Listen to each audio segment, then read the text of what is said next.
In this final section of the training, we're going to be talking about embedding communication targets throughout the day. So if we think back to the communication pyramid, pupils will likely have communication targets in the following areas. So their early communication and their pre-verbal skills, their attention and listening, receptive language, so their understanding of spoken language, expressive language or communication, social communication, speech, and using AAC, so alternative and augmentative communication. I'm going to talk through some examples of real communication targets and how these could be supported throughout the day in college and embedded in the curriculum. So not just as part of specific speech and language activities. And if you have your own ideas, as I'm discussing them, please feel free to share them with the group. If Neil can kind of coordinate taking feedback, that would be great. So for this first example, we're going to think about higher level language, and the target is for Z to solve a problem. So how could you implement that throughout the day? One example would be to not give Z all of the equipment he needs in a lesson and support him to solve the problem by prompting him. So what do you need to do this task? What could you do in this situation? Who do you need to ask for help? Sharing a problem of your own and asking Z what you could do to fix it. So that could be something really simple like, oh, I forgot my lunch today. What do you think I could do, or what should I do to solve my problem? There could be an example in the classroom. So the computer or the whiteboard is broken. Ask Z what you need to do to solve it. Or it could be another simple real life situation where something is broken or you're missing some equipment. Talking about a story or TV character. So if X happens or doesn't happen, what should they do? So in a story or a plot line, if that's motivating for him, or if you've got something in common that you've been watching on the TV, or it could be about talking about a football team.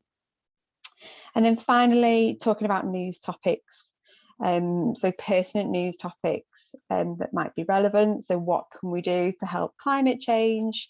And what should we do about the COVID restrictions? How can you link some of those types of things to helping him to solve a problem, which is his communication target.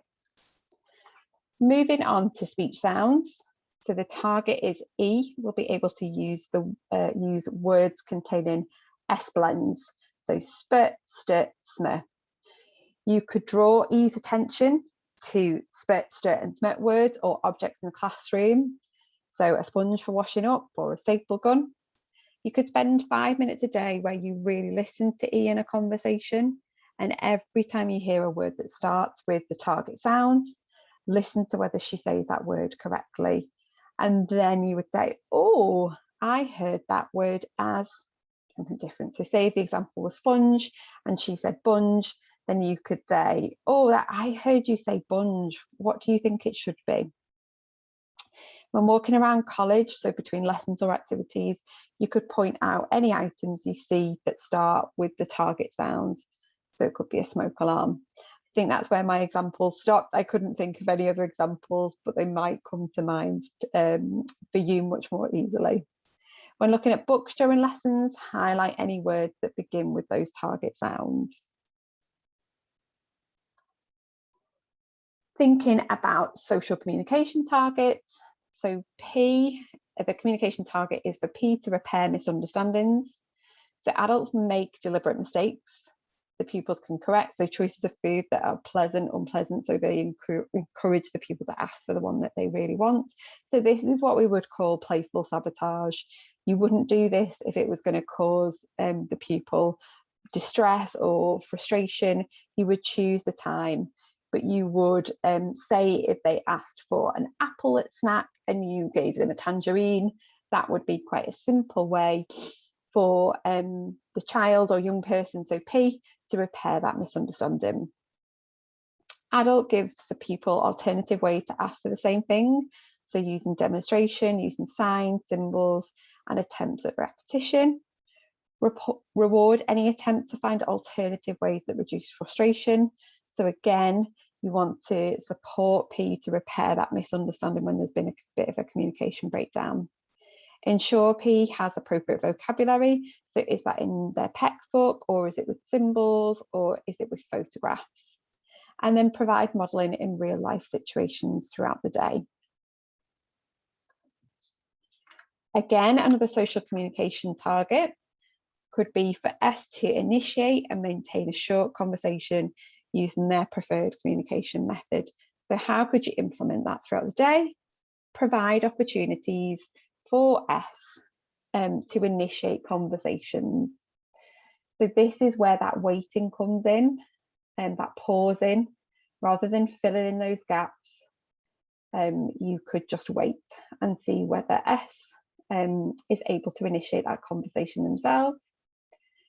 Ensure that S has their preferred method of communication with them at all times.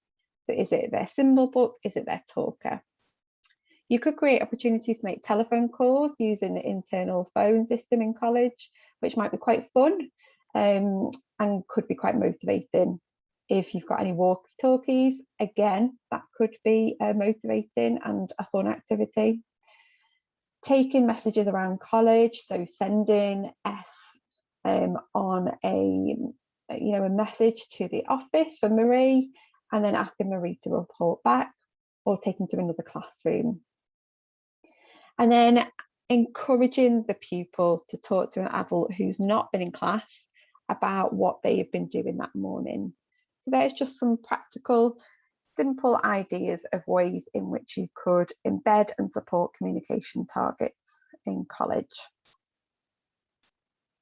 We have now got task 4, which Neil is going to give out. This is your final task, hooray! But I'm just going to go through the final slide, because then when you finish task 4, the training is over. So thank you so much for listening and participating in this training. I'm really sorry I can't be there in person. Some of you might be happy that I'm not there in person. But if you have any questions regarding speech, language and communication, or any follow-up questions or queries from this training, I will be starting my maternity leave. So you can speak to Angie. So Angie is a speech and language therapist over at Foxwood and at Green Lane. She works Monday to Thursday. So if you have any queries, please contact her. I know that Neil is going to arrange a follow-up kind of drop-in session with Angie after this training has been delivered. So please do come to us anytime if you've got any questions, queries, anything that you would like help, support, guidance with. We are always available and always happy to help. Thank you very much.